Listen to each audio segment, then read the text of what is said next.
प्यारे बच्चों नमस्कार।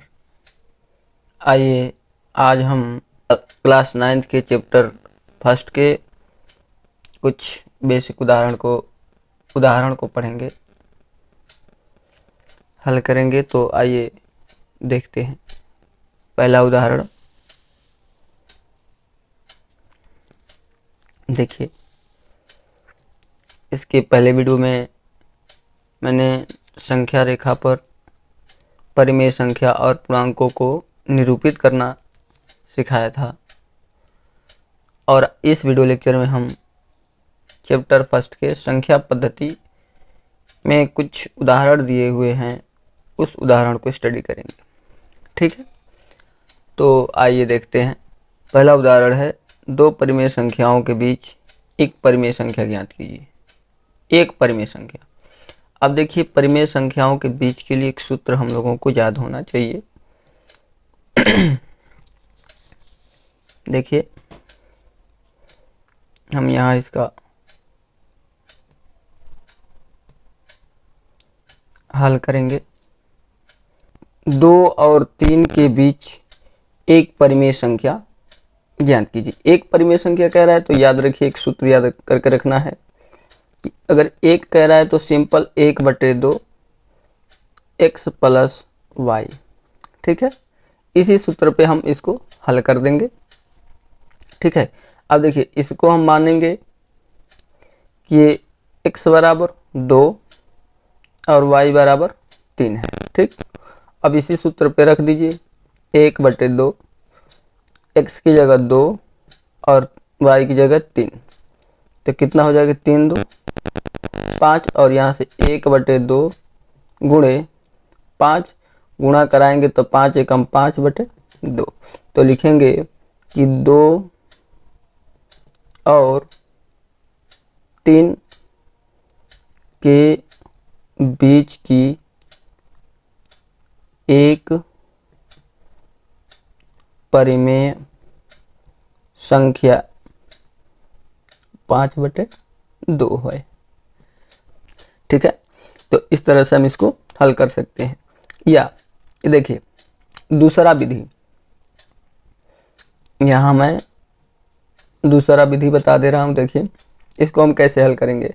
तो देखिए, एक परिमेय संख्या कहा है तो एक कह रहा है तो एक में एक जोड़ दीजिए। एक कह रहा है एक परिमेय संख्या ज्ञात करने के लिए, तो एक उसमें और जोड़ दीजिए, हो जाएगा 2।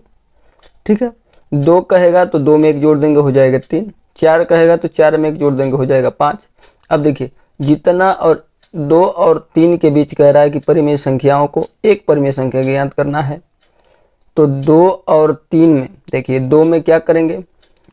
2 से गुणा और 2 से भाग, तो लिखेंगे, देखिए यहाँ पे हो जाएगा 2 गुणे 2/2, तो हो जाएगा कितना? 2 दूनी का 4/2। और 3 कह रहा है कि 2 और 3, तो 2 में से हो गया, 2 से गुणा और 2 से भाग। और 3 में भी इसी तरह से, 3 में भी क्या करेंगे? 2 से गुणा और 2 से भाग, तो कितना हो जाएगा? 2 3 6/2। ठीक है, इतना हो गया 6/2। अब देखिए, हर बराबर समान हो गया, तो क्या करेंगे?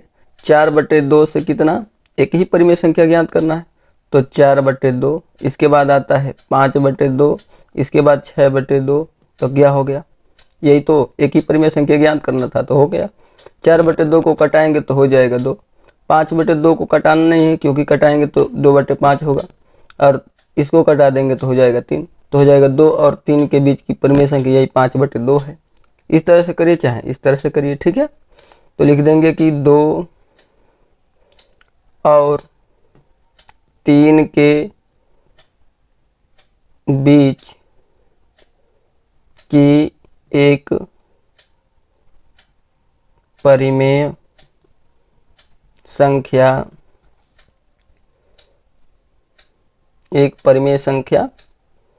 5/2 होगी। ठीक है, अब देखिए दूसरा, क्या शून्य एक परिमेय संख्या है? क्या इसे P बटे Q के रूप में लिख सकते हैं, जहां P और Q पूर्णांक है और Q शून्य के बराबर नहीं है। तो देखिए प्रश्न ये कह रहा है कि क्या शून्य को P बटे Q के रूप में शून्य एक परिमेय संख्या है। तो यहाँ पे हल हम कर रहे हैं। देखिए हल में लिखेंगे हाँ शून्य एक परिमेय संख्या है और इसे P बटे Q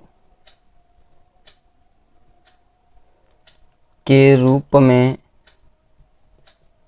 भी लिख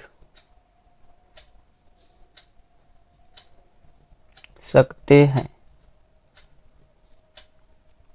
जैसे देख लीजिए, जैसे शून्य को शून्य बटे एक, शून्य को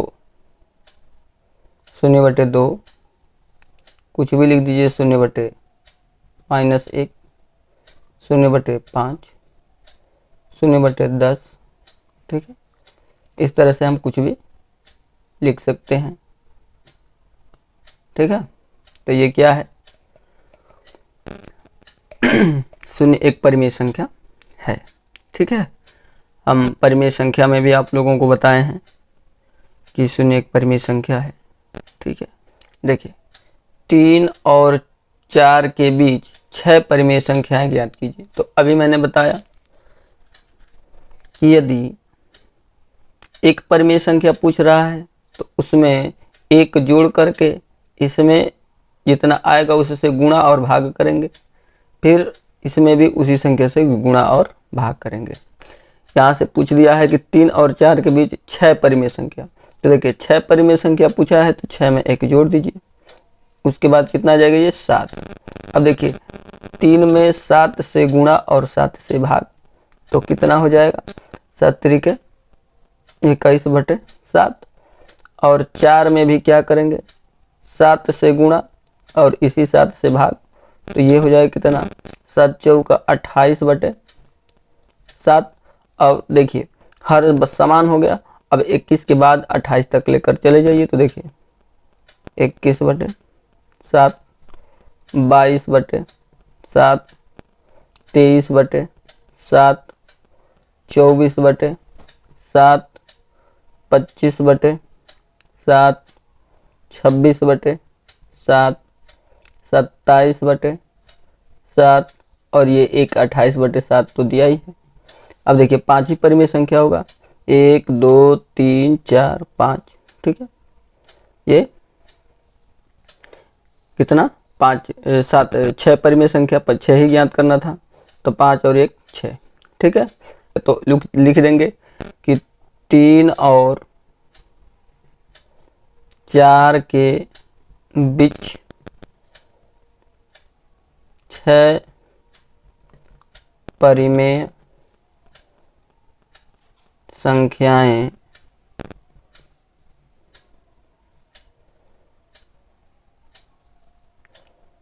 ये जो ऊपर दिया हुआ है, परिमेय संख्याएं 22 बटे 7, 23 बटे 7, 24 बटे 7, 25 बटे 7, 26 बटे 7 और 27 बटे 7 होगी। ठीक है, हम इस तरह से भी इसको हल कर सकते हैं। ठीक है, आप देखिए अगला प्रश्न। देखिए इस प्रश्न को एक और दूसरे तरीके से कर सकते हैं। देखिए यहाँ तक ये लगभग समझ में आ गया होगा। अब देखिए उसके लिए एक सूत्र याद करना पड़ेगा। देखिए एक मैं सूत्र आप लोगों को बता दे रहा हूँ कि यदि मान लीजिए कि माना x और y दो परिमेय संख्या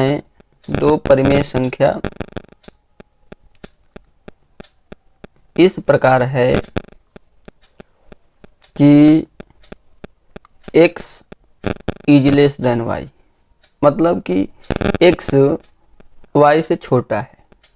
जिधर मुंह खुला होता है वो बड़ा होता है, जिधर मुंह नहीं खुला होता है वो छोटा होता है। तो y बड़ा है x से, तो हम अब इसको और ये भी कह सकते हैं कि और इसके बीच n परिमेय संख्याएं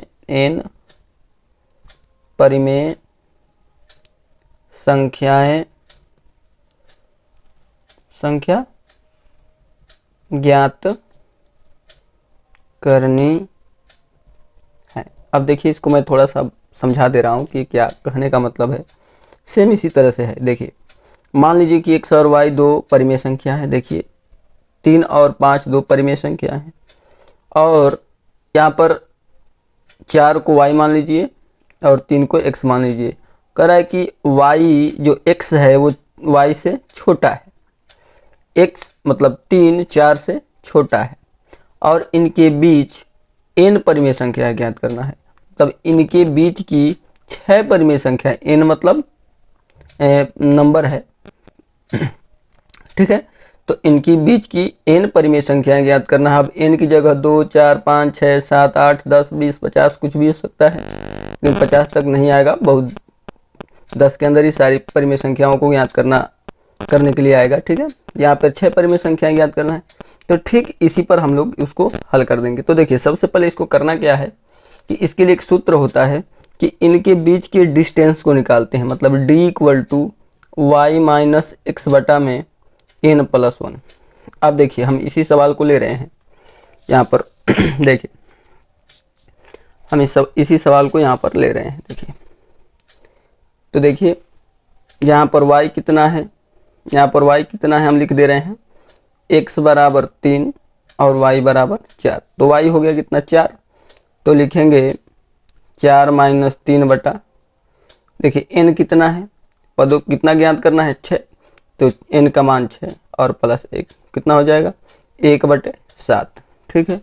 अब इनकी बीच की 6 परिमेय संख्या ज्ञात करना है। तब इसके लिए हम लोगों को एक सूत्र याद करना पड़ेगा, x plus D, x plus 2d, x plus 3d, 3 हो गया, x plus 4d, x plus 5d, और इसी तरह x प्लस 6d। 6 ही तो ज्ञात करना था, तो 6d हो गया। अब देखिए, x का मान 3, 3 प्लस d का मान 1/7। तो एलसीएम लेंगे तो कितना हो जाएगा, डायरेक्ट कर दे रहे हैं, 7 3 के 21, 1 22, कितना हो जाएगा, 22/7। दूसरा देखिए, x प्लस 2d, अब d की जगह x का मान 3 है, 1/7, तो हो जाएगा 7/2/7। 7 3 के 21 2 23, हो जाएगा 23/7। इसी तरह से 3 प्लस 3d का मान 1/7, ठीक है। तो हो जाएगा 7 3 के 21 2 21 3 21 3 24/7। इसी तरह से 3 प्लस 4 गुणे 1/7, 7 3 के 21 21 4 25/7। इसी तरह से x की जगह 3 लिखना है, x का मान 3 प्लस 5 गुणे 1/7, तो हो जाएगा कितना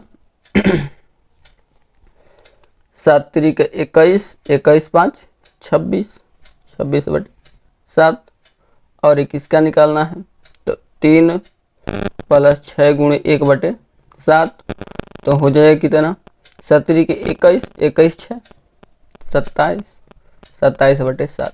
तो ये हो जाएगा 27/7। ये भी एक विधि है हल करने की। तो ये हमारा 6 परिमेय संख्याएं निकल जाएंगी। ठीक, ये हमारी 6 परिमेय संख्याएं, इनके बीच की 6 परिमेय संख्याएं आसानी से हम इस विधि से भी निकाल सकते हैं। बस ये सूत्र, इतना चीज़ याद रखना पड़ेगा। ठीक है, डिस्टेंस निकाल दीजिए, उसके बाद x में d जोड़ दीजिए। x में 2, पहला पद निकालने के लिए d जोड़िए x में, दूसरा पद निकालने के लिए x + 2d जोड़ दीजिए। ठीक है, अगला उसी तरह निकालने के लिए x + 3d जोड़ दीजिए। ठीक है, अब देखिए आगे। अब देखिए अगला प्रश्न, चौथा प्रश्न है, 5 परिमेय संख्याओं को ज्ञात करना है। तो 5 परिमेय संख्या को ज्ञात करना है तो 5 में 1 जोड़ दीजिए, हो जाएगा 6। अब 6 परिमेय संख्याएं ज्ञात करना है तो क्या करेंगे 5/3/5 में किस से, 6 से ऊपर गुणा 6 से नीचे गुणा, कितना हो जाएगा। या हम तो इसको आसानी से डायरेक्ट भी हल कर सकते हैं, कोई दिक्कत नहीं, क्योंकि हर दोनों का समान है। देखिए हम इसको डायरेक्ट भी हल कर सकते हैं, कोई दिक्कत नहीं है। देखिए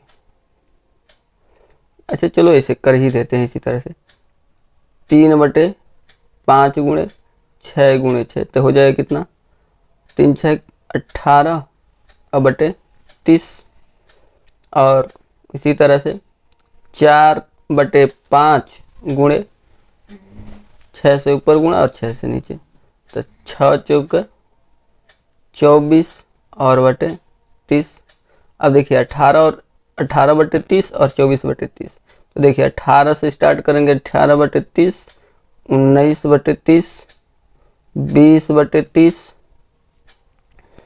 21/30, 22/30, 23/30 और ये हमारा 24/30।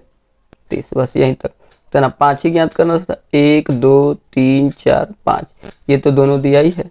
इन्हीं के बीच की परिमेय संख्या ज्ञात करना है, तो ये हमारा आंसर हो जाएगा। ठीक है, और ये क्वेश्चन मैं आप लोगों के लिए छोड़ रहा हूँ, इसका आंसर आप लोग खुद हल करके बताएंगे कि इसका आंसर क्या होगा, कैसे इसको हल करेंगे। ठीक है, तो आंसर ज़रूर बताइए। फिर यदि वीडियो अच्छी लगी हो तो लाइक शेयर सब्सक्राइब जरूर करें और अपने ग्रुप के सभी बच्चों में शेयर अवश्य करें। Thank you very much. फिर मिलते हैं अगले वीडियो लेक्चर में, तब तक के लिए धन्यवाद।